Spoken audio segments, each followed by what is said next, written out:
सभी को नमस्कार। आज अपन हीरो गाड़ी के सिलेंडर हेड के बारे में जानेंगे। सबसे पहले सिलेंडर हेड को अपन ऊपर से देखते हैं तो उसकी ऊपरी वाले हिस्से के अंदर देखेंगे जो इस तरह से जो कट्स बने हुए हैं, इन कट्स को फिन्स बोला करते हैं। क्योंकि छोटे इंजन के अंदर जो एयर कूल्ड इंजन होते हैं, जिसकी वजह से इंजन को ठंडा रखने के लिए इन फिन्स की ज़रूरत पड़ती है। क्योंकि सरफेस एरिया जितना ज़्यादा बढ़ता है तो उससे इंजन हमारा ठंडा चलता है। सिंगल सिलेंडर के इंजन के अंदर दो वाल्व्स होते हैं। एक इनलेट वाल्व, जो बड़ा वाला वाल्व देख पा रहे हैं, ये इनलेट वाल्व है। छोटा वाला जो वाल्व है आउटलेट वाल्व है। इनलेट वाल्व जो है हमारा कार्बोरेटर वाले हिस्से से जुड़ता है, जो कि नली है कार्बोरेटर से जाकर के जुड़ रही है, जो इनलेट से संपर्क में है। और छोटा वाला जो वाल्व है वो आउटलेट एग्जॉस्ट, जहाँ पे आप साइलेंसर आकर के लगता है वहाँ पे संपर्क में है। दो वाल्व हैं इंजन के सिलेंडर हेड के अंदर। जो नीचे वाला जो हिस्सा जो ये है, ये हिस्सा कंबंशन चैम्बर है। क्योंकि यहाँ पे पिस्टन ऊपरी हिस्से पे आकर के चार्ज को दबा करके यहाँ पे आता है, जिसकी वजह से फ्यूल चार्ज जो है वो यहाँ पे आकर इकट्ठा होता है और ब्लास्ट होता है। तो इस जो गड्ढे वाला जो हिस्सा है, इसको हम कंबंशन चैम्बर बोलते हैं। साथ में कंबंशन चैम्बर में देखेंगे तो वाल्व लगा हुआ है और प्लग लगा हुआ है। तो इस हिस्से के अंदर वाल्व और प्लग लगे हैं। इस हिस्से के अंदर देखेंगे तो ये टैपिट कवर्स हैं, जिनको अपन खोल लेते हैं।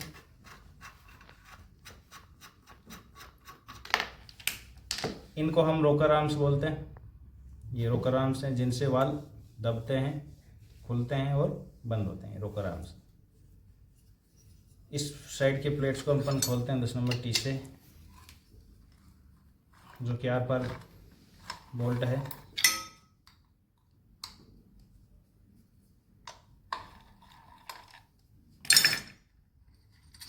ये जो बोल्ट है आर पार है, इस प्लेट में आकर के लग रहा है। साथ में इसके यहाँ पे एक वाशर भी आता है, छोटा सा वाशर होता है, जो कि बीच में है नहीं, बाकी इसमें एक वाशर आता है। इस प्लेट के ऊपर आर पार आता है, इस प्लेट के ऊपर ये लगा रहता है। इस प्लेट को भी गौर से देखेंगे, यहाँ पे पैकिंग है और एक ये कट है। ये प्लेट जो लगेगी वो इस तरीके से लगेगी, इस खांचे में रहेगी। ऐसे नहीं होगी इस प्लेट ऐसे लगेगी, नहीं तो टूट जाएगी वो प्लेट। ये केम शाफ्ट है।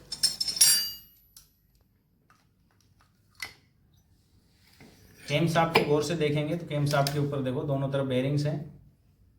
ये स्लोप्स हैं। जैसे ही केम शाफ्ट घूमते हैं टाइमिंग चेन के द्वारा तो स्लोप्स ऊपर की तरफ आते हैं। स्लोप क्या करते हैं, रोकर को ठोकर देते हैं। ठोकर देने से वाल्व खुलते और बंद होते हैं। इस साइड के प्लेट को हम खोलेंगे 8 नंबर टी से बोल्ट।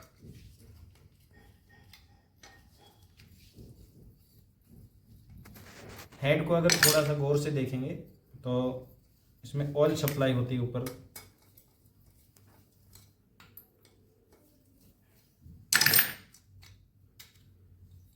इसका प्लेट वाला हिस्सा ही दिख पा रहा होगा, क्योंकि इसमें हेड के अंदर ऑयल सप्लाई इस बोल्ट के थ्रू ऊपर आती है, स्टड के द्वारा, स्टड के पास से आती है, जो सीधा ऑयल यहाँ पे आएगा। और इस प्लेट को थोड़ा गौर से देखेंगे तो देखो यहाँ पे, तो ऑयल यहाँ पे आएगा, ऑयल यहाँ से जाएगा यहाँ पे बीच में, और बीच में से ऑयल यहाँ पे जाएगा, जो कि सीधा केम शाफ्ट के इस वाले हिस्से के अंदर जाएगा। और यहाँ से ऑयल सप्लाई सीधी केम शाफ्ट के अंदर से, जो स्लोप के ऊपर जो होल्स बने हुए हैं, यहाँ पे ऑयल की सप्लाई आती रहेगी। रॉकर्स को बाहर निकालना होगा तो इस तरह का बोल्ट लेंगे, उसमें चूड़ियाँ होती हैं और रॉकर इस तरह से बाहर आ जाएंगे। रॉकर जो होते हैं, पुश रोड जो हैं, इनके ऊपर इस तरह से फ्री घूमते हैं। साथ में ऑयल सप्लाई यहाँ पे आती रहती है, तो इनको मूवमेंट होने में आसानी रहती है।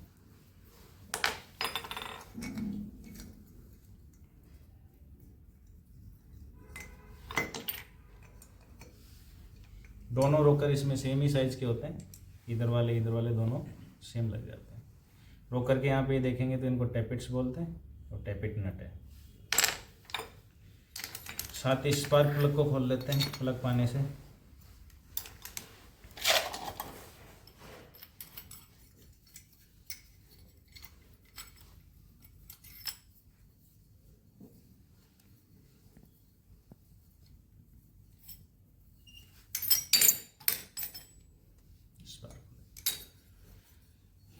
वाल्व असेंबली इसके अंदर फिटमेंट है, ठीक है। इस तरह से पूरा सिलेंडर हेड है कट करना।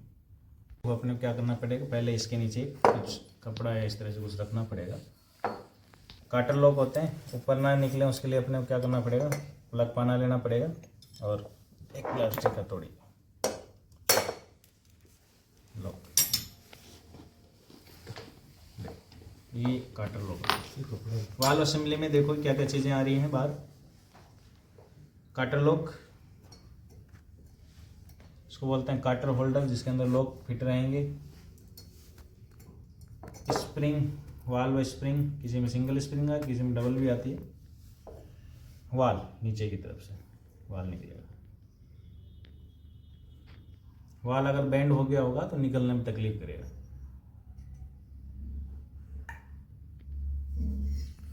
ये देखो वाल में खराबी क्या होती है, वाल के अंदर जो ये निचला वाला जो हिस्सा है, ये मार्जिन जो है ऑयल के जलने की वजह से ऑयल बारी बारी रहने छोड़ेगा।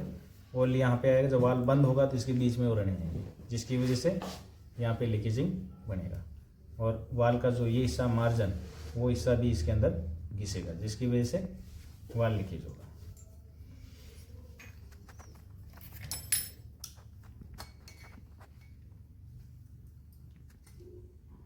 वाल सील है। वाल सील का काम क्या है, जब वाल मूवमेंट करता है, ऊपर नीचे खुलता और बंद होता है, तो ऊपर की तरफ से ऑयल आता है, तो वो ऑयल नीचे की तरफ नहीं जाना चाहिए, प्लस लीकेजिंग को भी रोकने का काम करती है सीलें, वाल सीलें। जैसे शॉकर में सील होती है ना, उसी तरीके से इसमें भी वाल सीलें होती है। साथ में यहाँ पे एक वाशर आता है जो कि स्प्रिंग की सीट का वर्क करता है, स्प्रिंग इस पे आकर के फिटमेंट होती है। साथ में ये जो हिस्सा देख पा रहे हैं, ये वाल्व गाइड का काम करती है। ये जो हिस्सा है, कई बार गाइड भी खराब हो जाती है, जिसकी वजह से वाल्व तिरछा चलता है और आवाज़ करता है। तो वाल्व गाइड को चेक करने के लिए हम क्या करेंगे, वाल्व को इसके अंदर डालेंगे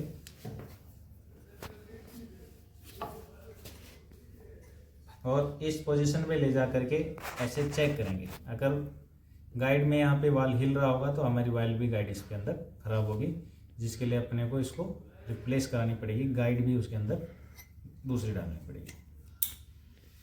अपन अब सेकंड एग्जॉस्ट वाल्व को भी निकाल लेते हैं, उसको भी चेक करते हैं।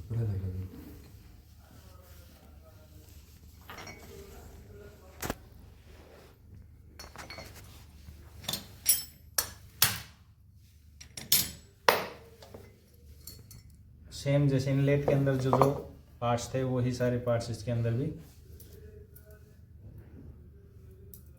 Carter lock, Carter holder, spring,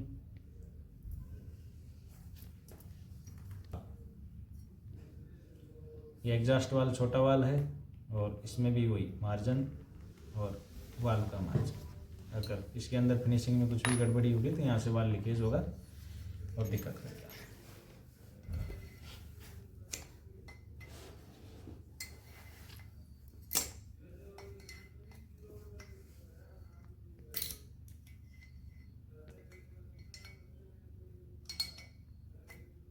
पहले से खराब है तो उनको निकाल दो। सेम स्प्रिंग वाली सीट इसके नीचे भी